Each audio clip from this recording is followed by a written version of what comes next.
By virtue of the power vested in me as National President for the year 2016 and 2017 and now the Chairman Emeritus of the Fraternal Order of Eagles, Philippine Eagles Incorporated, I hereby declare this induction of additional member and officers of the Marikina Integrators Eagles Club, Tandansura, Quezon City Golden Eagles Club, and Quezon City Fairview Titanium Eagles Club is now called to order.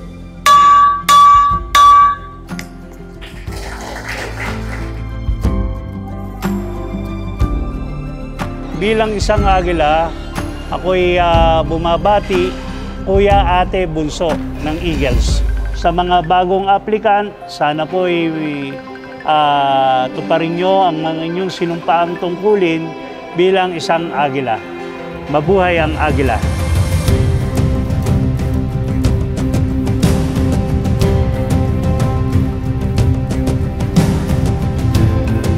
From the founding of our fraternity, we have continued to uphold the principle of strong sense of family and community through service. Without a doubt, one of our greatest assets is the number of fraternal ties and commitments and meaningfully implanted in our communities. These have brought you and our fellow Filipinos together.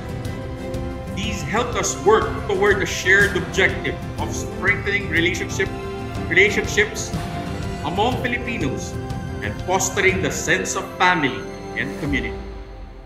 Over the years, our organization has gained recognition for its commitment to developing the leadership skills of our members, providing networking opportunities, and engaging our members with philanthropic works that bring about social change.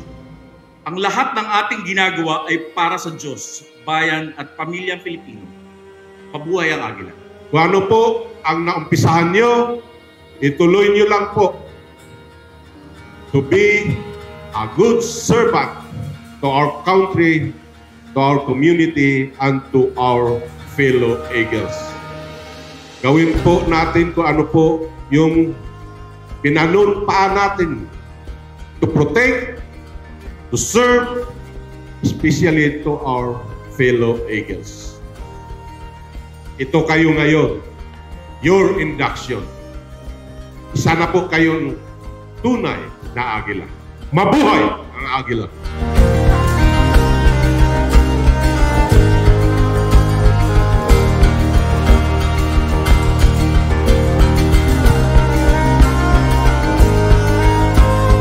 Please remember mga kuya natin, that in Eagles, we have no other business here.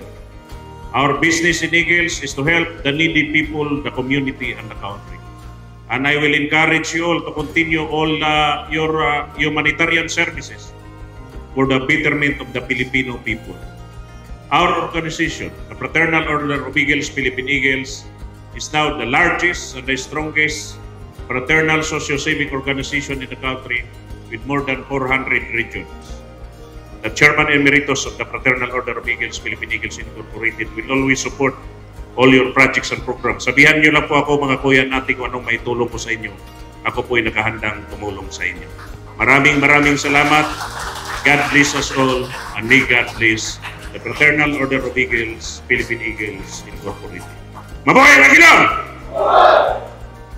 With a membership exceeding 6 million nationwide, the Fraternal Order of Eagles embodies the core values of being enlightened, animated by brotherhood, God-loving, law-abiding, and embraced with a mission of service.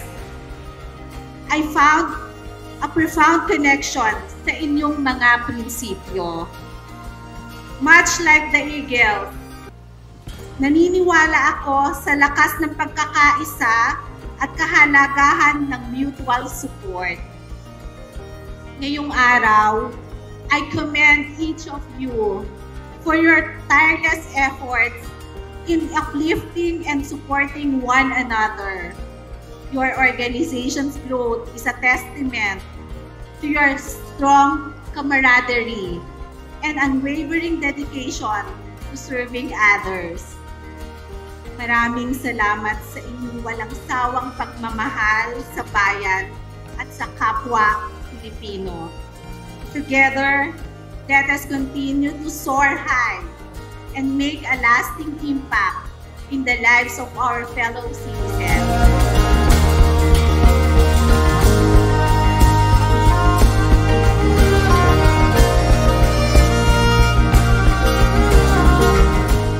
Alam ko, kayo din ay nandyan.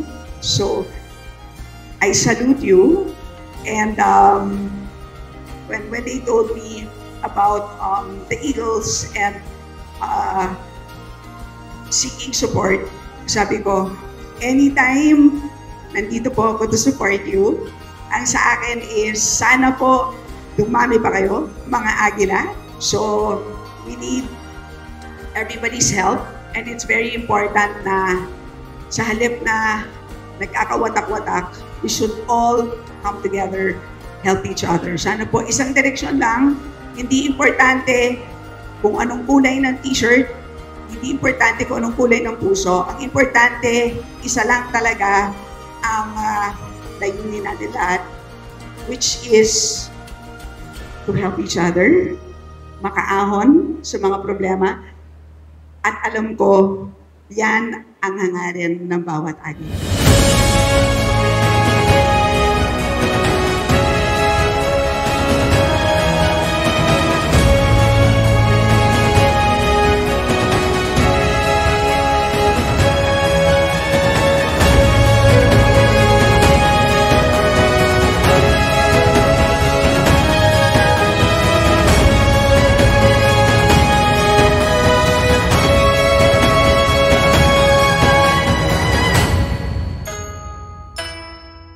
Mabuhay